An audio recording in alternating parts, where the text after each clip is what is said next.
सोयाबीनचं वाण भाग 2।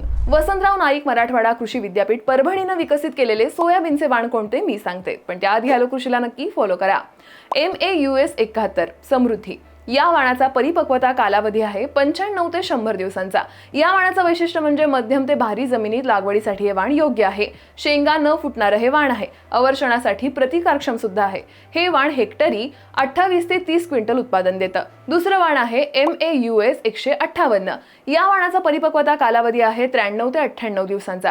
या वाणाचं वैशिष्ट्य म्हणजे हे वाण हलक्या आणि मध्यम जमिनीत लागवडीसाठी योग्य आहे। या वाणासाठी हेक्टरी 26 ते 31 क्विंटल उत्पादन मिळू शकतं। तिसरं वाण आहे MAUS 612। या वाणाचा परिपक्वता कालावधी आहे 94 ते 98 दिवसांचा। या वाणाचं वैशिष्ट्य म्हणजे उंच वाढणारे, वातावरण बदलामध्ये तग धरणारे, दुष्काळ सदृश परिस्थितीत आणि आंतरपीक पद्धतीत अतिशय योग्य असं हे वाण आहे।